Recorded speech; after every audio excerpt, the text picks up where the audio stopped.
to do is play with you. Hi, Assalamualaikum semua orang, Kamar Nasim here. I hope you are in a good mood today because it's a good day to have a good day. So hari ni kembali lagi jadi segmen creepy dan kali ni Kamar ada 2 orang subscriber yang nak kongsikan ceritanya.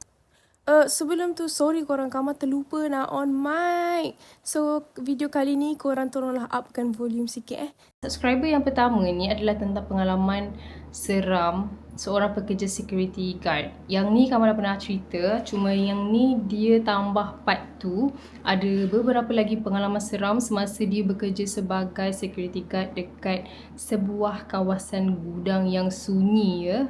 Bila dia mula mengalami beberapa penampakan pelik terutamanya pada waktu malam daripada sosok perempuan berambut panjang berkain putih ketika sedang solat maghrib sampailah kelibat wanita bergaun putih di tangga yang gelap.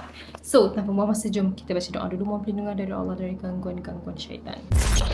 رب أعوذ بك من همزات الشياطين وأعوذ بك رب أن يحضرون. Tak silap Kamar, dalam part pertama subscriber ni gelarkan dia Saleh. Kali ni Saleh nak kongsi, dia nak sambung satu cerita sebab katanya ada yang dia terlupa nak masukkan satu lagi pengalaman penampakan yang berlaku di zon 4 iaitu di kawasan gudang. So, kisah yang pertama ni berlaku selepas zaman COVID, lebih kurang setahun selepas tu. Kalau korang masih ingat cerita sebelum ni, kawasan gudang tempat Saleh bekerja ni memang agak sunyi, terutamanya waktu malam tau. Jadi bila waktu maghrib, suasana dekat situ memang lain macam tau. Tambah pula waktu senja, keadaan memang dah start gelap, memang buatkan rasa seram tu makin kuat. So ada satu hari ni, bila masuk je waktu maghrib, Saleh pun bersiap lah nak pergi solat kan. Dan masa dia tengah ambil wuduk, dia rasa macam ada seseorang dekat belakang dia. Macam ada orang tengah perhatikan dia. Tapi bila dia toleh belakang, tak ada sesiapa. Lepas selesai ambil wuduk, Saleh mula terfikirlah sama ada dia nak solat dekat surau ke ataupun dia nak solat dalam pos kawalan je kan. Sebab menurut Saleh, surau tempat tu pun memang ada cerita seram tersendiri yang pernah diceritakan oleh kawan-kawan dia. Dan dia sendiri pun memang pernah alami beberapa benda pelik. Akhirnya Saleh decide untuk solat dalam pos sahaja. So dia pilihlah satu tempat dekat sliding door sebelah kiri dengan belakang dia menghadap dinding. So bagi dia posisi tu lebih selamat sebab sekurang-kurangnya tak ada ruang terbuka dekat belakang dia. So sliding door tu pula dia buka sikit. Manalah tahu kalau ada orang datang ataupun ada anything happen kan. Jadi Saleh pun mulalah solat. So pada awalnya semua okey je korang. Sampailah masa rakaat pertama, masa dia nak rukuk, tiba-tiba dari hujung mata sebelah kiri dia nampak satu sosok perempuan ada dekat luar, dekat sebalik dinding yang dia hadap belakang tu. Sosok tu seorang wanita dengan rambut panjang, siap pakai kain putih.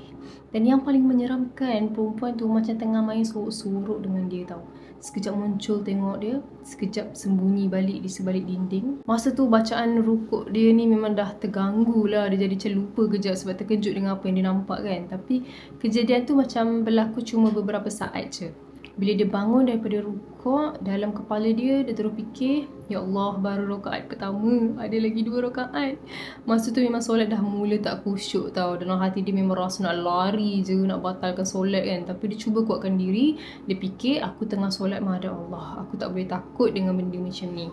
Jadi Saleh pun teruskan solat. So masuk rakaat kedua, bacaan dia dah mula jadi lebih kuat tau. Boleh dikatakan satu pos tu memang dengar suara dia tengah baca Al-Fatihah dan surah dengan jelas. Dan dia baca potongan ayat kursi dengan suara yang paling kuat yang dia mampu tau.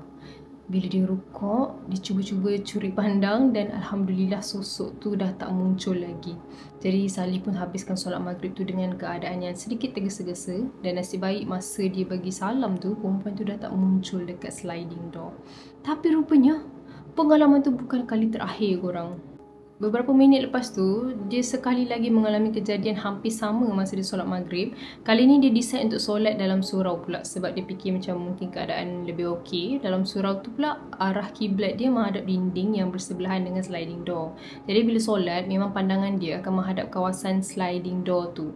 So sebelum masuk surau, Saleh letaklah kasut dia dekat luar. dekat kawasan sliding door yang dia buka sikit tu.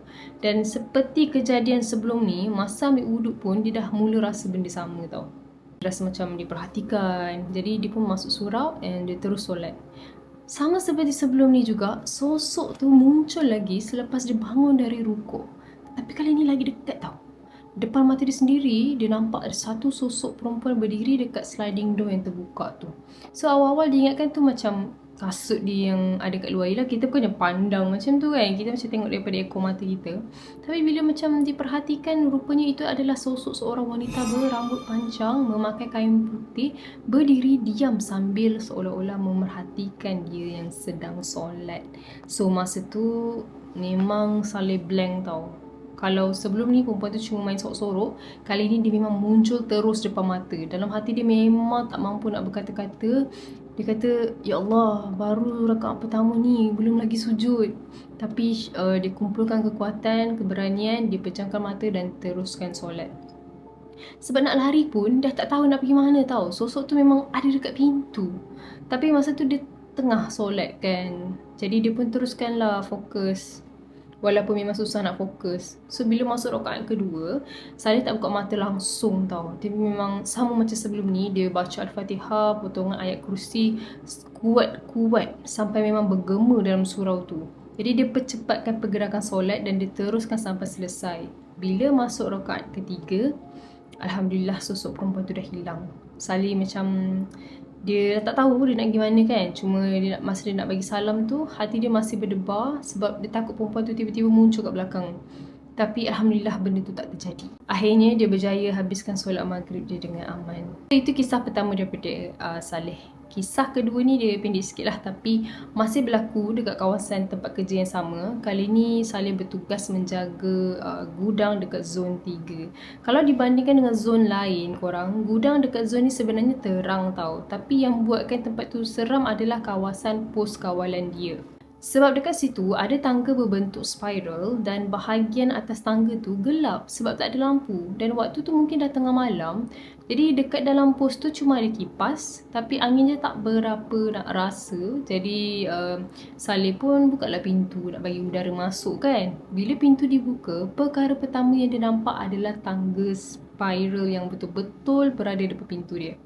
Jadi Saleh pun baring atas lantai dengan alas beberapa kotak untuk dia cuba tidur kejap. Tengah dia hampir terlelap, tiba-tiba dia toleh ke arah tangga. Jarak tangga tu lebih kurang 1 hingga 2 meter je dari tempat dia baring tau. Dan masa tu, dalam keadaan sama-sama sebab gelap, Saleh nampak ada satu sosok wanita berdiri dekat tangga. Seorang wanita memakai gaun tau. Gaun putih bercorak bunga. Time tu dia dah blur kejap. Dia tertanya-tanya, betul ke apa aku nampak ni? Atau aku cuma mamai sebab mengantuk? So dia pun macam gosok-gosok mata. Dia cuba tengok jelas-jelas kan. Dan tiba-tiba sosok tu hilang. Time tu Saleh memang cuba fikir positif lah. Mungkin cuma mainan mata sebab dia mengantuk. Tapi tak lama lepas tu dia terdengar bunyi macam ada seseorang tengah naik ataupun turun daripada tangga tersebut.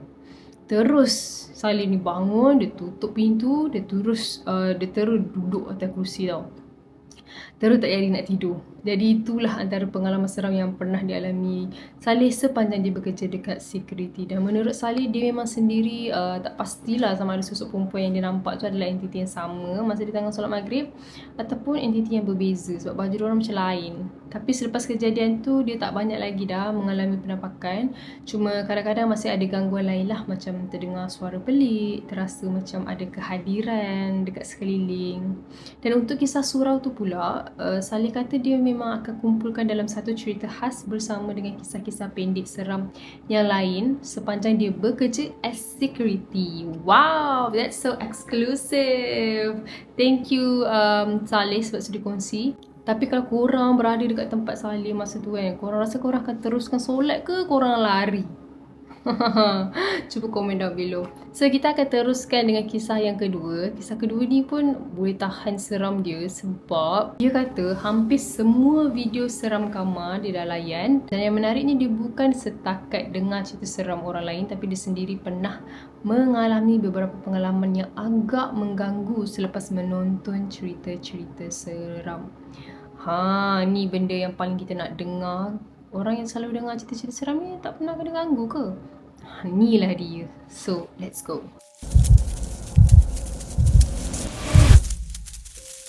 So, subscriber kita kali ni gelarkan nama dia sebagai Lucky. Dia cakap nama tu nama sebenar dia. Lucky ni sebenarnya seorang subscriber baru, creepy. Tapi katanya hampir semua video seram kamar dia dah tengok tau. Sampai satu hari tu dia tengah marathon video-video seram kamar sebab dia memang suka dengan kisah seram walaupun dalam masa yang sama dia mengaku dia seorang yang penakut. So, Lucky cakap pada satu hari tu lebih kurang pukul 12.40 tengah malam. Tak silap masa tu dia tengah layan video kamar. Dia pun tak ingat video yang mana sebab masa hari tu memang banyak sangat dia tengok video seram kamar. Dalam sehari tu memang boleh sampai 6 hingga 10 video tau dia layan. Masa tu dia tengah berada dalam bilik dia seorang-seorang. Dia kata dia memang enjoy sangat tengok video-video seram kamar malam tu. Tapi tanpa dia sedar, masa semakin berjalan. Sampailah tepat pukul 2.30 pagi. Lucky dah mula rasa mengantuk sangat. Dia pun fikir nak tidur lah kan. Jadi dia pun tutuplah phone, letakkan phone kat tepi dan baring. Tapi sebelum tidur, Lucky bagi tahu dia ada satu habit yang mungkin nampak simple tapi bagi dia benda tu buat dia rasa macam lebih selamat lah. Which is, dia akan tutup bahagian mata dia dengan selimut. Sebab dia memang jenis takut kalau tidur dalam keadaan mata terbuka ataupun nampak sekeliling bilik dia gelap. So malam tu macam biasa, dia tutup mata dengan selimut dan dia cuba untuk tidur. Lepas beberapa ketika bila dia dah hampir terlelap, tiba-tiba dia terdengar seseorang memanggil nama dia. Dan menurut Lucky, suara tu memang datang sangat dekat gila kat sebelah katil dia. Dan yang buat dia rasa meremang, suara tu bukan suara biasa tau. Suara garau dalam sangat. Dia kata suara tu macam suara perempuan tapi dalam masa yang sama ada macam suara lelaki sikit. Dan yang paling pelik, suara tu hampir sama dengan suara mak dia. Sebab tu pada awalnya Lucky terfikir mungkin mak aku nak takutkan aku kan. Mungkin mak dia datang dekat bilik dia saja nak mengusik dia. Tapi belum sempat dia nak buat apa-apa, beberapa saat selepas suara tu muncul, tiba-tiba dia dengar suara mak dia yang sebenar. Tapi kali ni bukan dekat sebelah katil. Suara mak dia datang dari arah dapur tau. Mak dia panggil dia untuk bangun solat subuh. Masa tu lah terus Lucky macam tersentak bangun kan. Dia terus rasa macam sesak nafas, badan dia rasa berpeluh. Sebab masa dia sedar tu, baru dia perasan suara yang panggil nama dia dekat sebelah katil tadi tu bukan suara mak dia lah maksudnya. Sebab mak dia sebenarnya ada dekat dapur waktu tu. Dan itulah pengalaman seram pertama Lucky tau. Tapi rupanya itu bukanlah satu-satunya kejadian yang dia alami. Ada satu lagi kisah yang berlaku selepas dia sekali lagi layan video-video seram kamar tau. Kisah kedua ni berlaku pada waktu lebih kurang pukul 1.30 pagi. So masa tu dia memang marathon lagi.